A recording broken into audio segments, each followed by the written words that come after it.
Alright guys, so welcome back to the channel. My name's Tom, and in tonight's episode we're going to be running the Whirlpool Galaxy, and we may well do the Wizard Nebula. I'm not 100% sure yet. It depends on how clear it's going to be. At the moment we've kind of got a little bit of murky, misty cloud cover, but they're saying it's going to clear up by about 12 o'clock tonight, so it's going to be another long night ahead of us. And we've been working on the garden, so we've painted the back wall here, which is obviously a lot whiter. We've had all the fencing done, and we've moved the log shed as well, because the log shed was up that end of the garden. And what we also done was, I had a load of bark up near the sort of the exit of the back of the house. So what I've done is I've put this blue slate down and got a couple of chair things and what have you, tried to make it nice. And around the back of the observatory we've put a couple of trellises and some plastic plants, which my wife absolutely hates. She thinks that they look awful. To be honest with you, gives me a little bit of privacy and makes it look a little bit nicer. So yeah, we're going to be getting into the Whirlpool Galaxy tonight, and I'm hoping that we're going to have a bit of fun doing it. So let's get the observatory roof off, and then we'll get in the observatory, check the telescope over like we normally do, and then we'll crack on from there.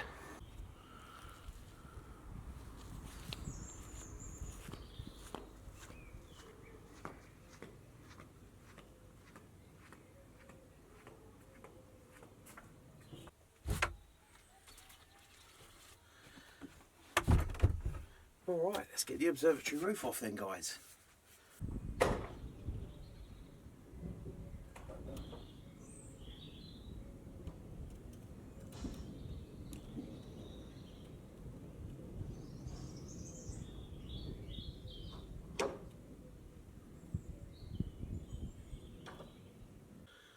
Alright guys, so there's a few reasons why I've picked the Whirlpool Galaxy, also known as Messier 51 or NGC 5194. Now, it's 23.5 million light years away. It's in a deep constellation, Canis Venatici, and one of the things I really love about this is the intrinsic structure. So anything above a 300mm focal length, you're going to actually see the distinct bands, the spiral bands that actually come off of this galaxy. And that's why we're actually going to be targeting it tonight, because most people with a telescope are going to actually be able to see this in detail. So if you're going to start imaging galaxies, this is a great first target. It's fantastic for, beginner astronomers and astrophotography. It's light data, it picks up beautifully, and it's a really lovely target once you start processing it. It's a lot of fun. There's some nebulosity within there, which kind of flares out, and it's really just, it's just stunning galaxy. So that's why we've picked that one tonight. So what we're going to do now, we're going to get onto Stellarium, and we're just going to have a quick look just to see where it's going to be in the night sky and see when the best time is to start imaging it. So let's go jump on that now and we'll get into it. Right guys, so welcome to Stellarium. Now, I love this site. So it's a free software. So anybody that doesn't understand what Stellarium is, it's a free software that shows you galaxies, nebulosity. It shows you pretty much everything. You can skip days. You can actually look on a calendar and actually plan your nights ahead well in advance. So it's a great piece of software that, like I say, is completely free. You can grab it on your mobile as well on the app. I do actually pay for a premium version, which, to be honest with you, I don't think it's actually made that much of a difference. However, Stellarium on the PC, which is what you will mainly be using. So here we go. So anybody that knows my observatory and whereabouts I can actually image, I have north, east, south, and kind of southwest, and that's really as far as I can kind of go. I can go northwest, almost west, so it's not too terrible from the observatory side of things. So here we go, let's have a little look. So here we are north, there's Polaris here, and just up here we have the Whirlpool Galaxy and its little companion M51b. which is why I was talking about the nebulosity.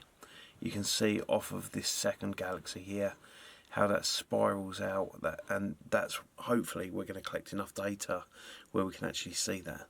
And you see here with the bands what I'm talking about, the detail in these, and it's just yeah, it's a beautiful galaxy, and this is why we're going to be imaging it. So yeah, an absolutely stunning piece that we can actually create from this. Now, framed up with the C11 and having the hyperstar on it, which I think, can't remember off the top of my head, but I think it's about 540mm focal length. So if you've got anything that's 500mm or 300mm, you're going to see all of this detail anyway. It looks like it's in a good position. I'm happy where it's going to be. And then also what I was thinking is, so the Wizard Nebula. Now, if I have enough time, I would like to get a little bit of data on the Wizard Nebula. So I'm actually doing a talk at the end of May about astronomy, and I'm going to be taking some images with me to talk about them and how I actually came up with the actual images. So let's have a little look here. What have we got?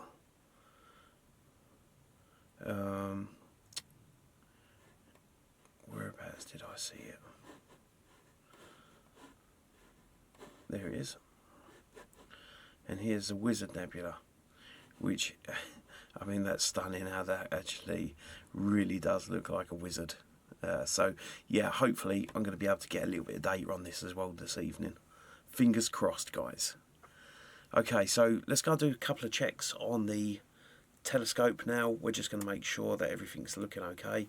We're going to check what the weather's looking like outside, and then hopefully we can actually align the telescope and start imaging as soon as possible.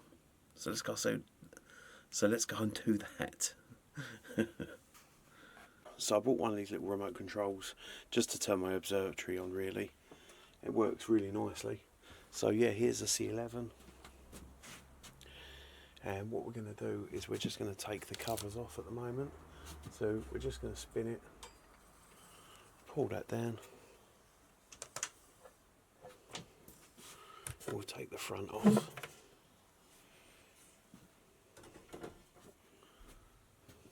Have a little look inside, everything looks nice and clean. Pop that back up. And we're just going to take off the little magic eye cover. And the Star Sense Auto Guide cover. Alright. I've got my little Tony Baloney with me today. He's out here ready for a little bit of stargazing. Okay, so telescope's on. I do need to stick my external hard drive back into it, so I've got to do that now. Once I've done that, we'll go jump onto the computer and start lining everything up. So we're going to put our dew heater on, we're going to put our mount on, and we're going to turn our camera on. Once we've done all of that, everything else is running nicely. It's quite dark outside, so as you can see over here, Magic Eye is reading 19.15, which is fairly dark. So if it gets to 21, it's kind of really perfect conditions. Okay, so let's close that section down, and what we're going to do is we're going to open up CPWI, which is the Stellarium software that I use to run the telescope and the mount. Here we go. Okay, so we go up here onto the top left, and we're just going to go connect via USB.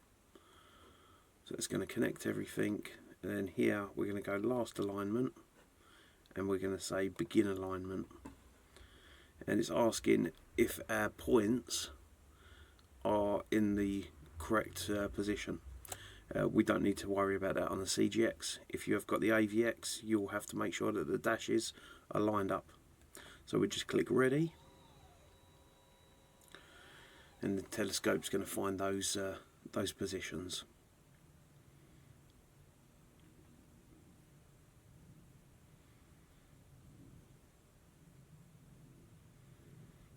Okay, so what I usually do here, so it says load alignment. The alignment model has been loaded. Salute the telescope to a clear part of the sky and click sync. So I'm going to turn it up high and I'm going to move the telescope over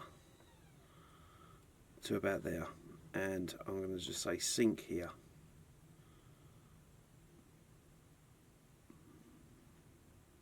And hopefully it will sync with no problems. Mount synced, ready. Okay, so it's now going to be returning to its initial position. But what we'll do in the meantime is we're going to go onto our settings and we're going to connect our focuser and we're going to connect our dew heater. Because like I said in previous videos, for some reason it doesn't seem to do that. I'm not 100% sure why. And then what we'll do is we're going to open up our next piece of software that we use, which is the ASI Air Studio. And I'll do remind me later. So what I do on this, I tend to go onto Deep Sky Imaging and I open that, and that actually opens up the actual control panel for the camera. So if I bring all of this into frame, okay, so my camera's already there, so I just go play, which is connecting. It connects. I'm going to put my cooler on and I'm going to put my anti-dew on because it's been raining all day here. The likelihood of us getting dew through the night is probably very high. And what we'll do is we're just going to do a 5-second exposure. We're just going to do a preview and just see what's coming through, if there's any stars that we're picking up. Oh, there's a few stars. Okay. Alright, so what we're going to do is we're going to go, let's minimise that. So we're just going to go to Polaris. So go to, and then I'm going to put the bottom off mask on. And once I've put the bottom off mask on, then we're just going to have a little look at our focus and just make sure that it's just right.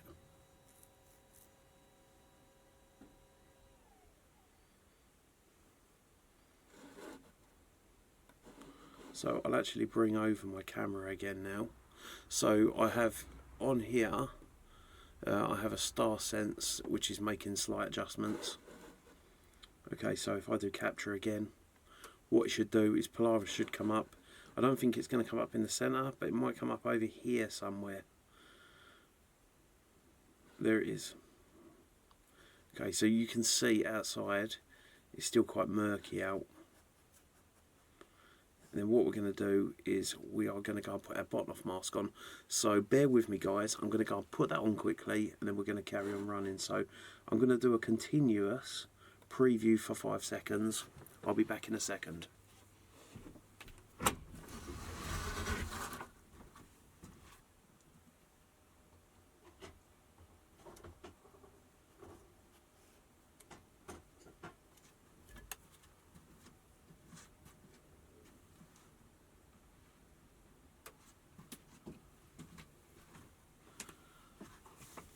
Right, and that is how quick it is to stick a bottom off mask on.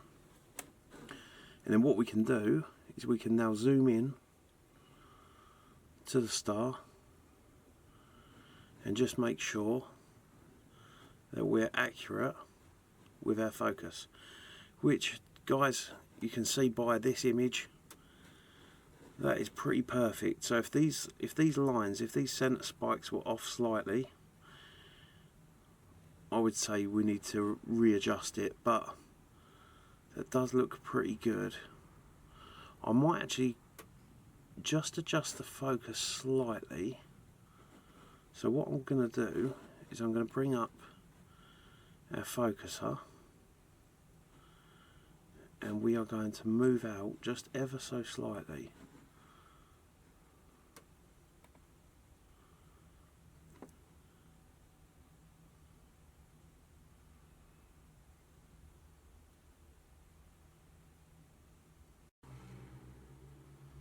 And this is the boring part, unfortunately, but it's the most important, which is why I take my time with it. Because if you can, you know, for me, learning astrophotography, it took me a while to actually be able to focus correctly. And what you'll find is it affects you differently as well. So when you'll actually run, let's just say that you've run a load of data, when you actually go to stacking it, sometimes it won't actually pick up the stars. So it's really important you get that right.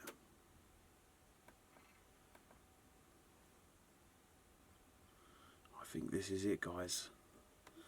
That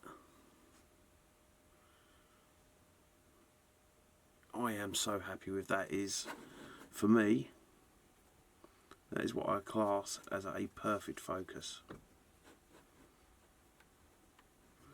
The distance of these angles, the space in between is exactly the same. So that is it. We are focused and ready to rock and roll. So we're going to go and pick our target now, which is the Whirlpool Galaxy. And actually, let's just go straight over to the Whirlpool Galaxy now. Find targets. So you can either put in NGC 5194 or M51. And we're going to go to target, and I'm going to take the bottom mask off.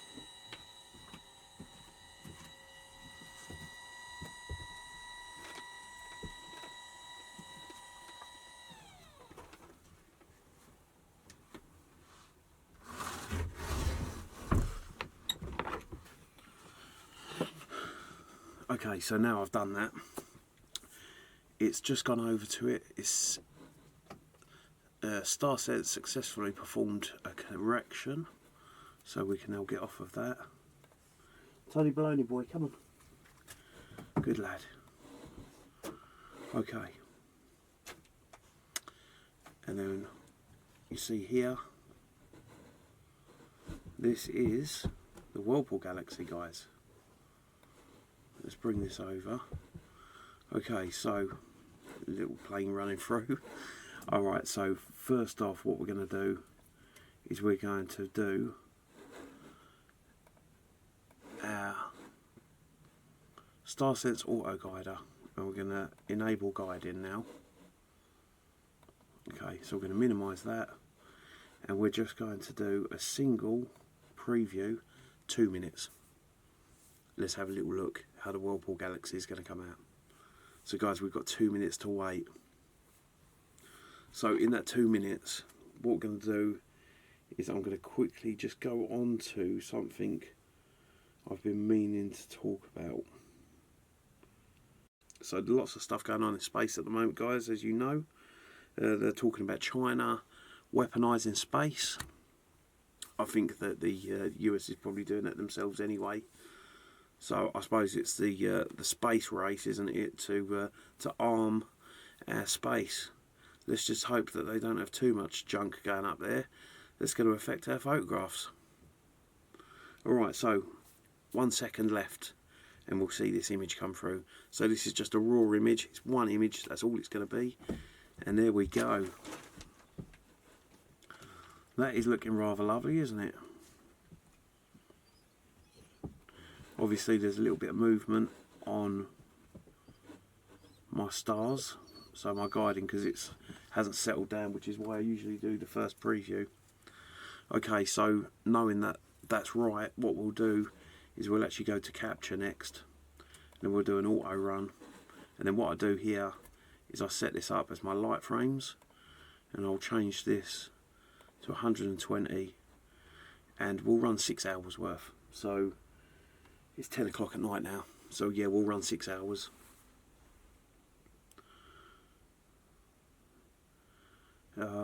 Actually no, we won't. We'll do 200 frames. Yeah, we'll do 200 frames. So 6 hours 40 minutes. Take us to around 5 o'clock in the morning, which is perfect. Okay, guys, and that is ultimately what I do with my imaging through the night. And then what I'll do is I'll go into the house and I'll just keep an eye on it on the tablet through the night, and probably set myself an alarm for every hour or so just to wake up, just check everything's running smoothly with it. Alright, so I'll catch up with you shortly, and then we'll probably go on to the Wizard Nebula. Actually, I'll see. I might change this up a little bit. We'll see. I'm not 100% sure yet. All right, I'll catch up with you shortly. All right, guys. So all of that work, setting everything up, and I managed to get 2 hours of data in the end. It wasn't a great deal, but there was this real misty cloud kind of cover come over, and yeah, you could actually see the flares from the stars just because of this mist. So clarity-wise, it wasn't very good for imaging. However, I did collect some data, so I'll show that at the end of the video, along with the, I think it's called the Great Star Cluster in Hercules or something like that. I can't actually remember, if I'm honest. So I imaged that, and I've never done a cluster before, so I wanted to do a bit of a cluster data collection. So I got, I think, 4 hours collected on that, which I've stacked, and I'll show that at the end. But my next video that I'm going to sort of put on after I've spoken here is something that passed through one of my frames. I was imaging the Mark Aaron's chain, and yeah, something came through the image, and I think it took, if I'm right, I think it was about,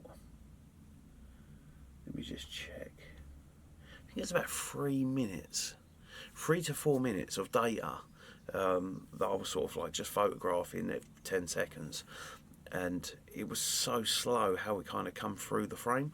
If anyone's experienced anything like that or know what it is, please write down in the comments, because I'm not sure.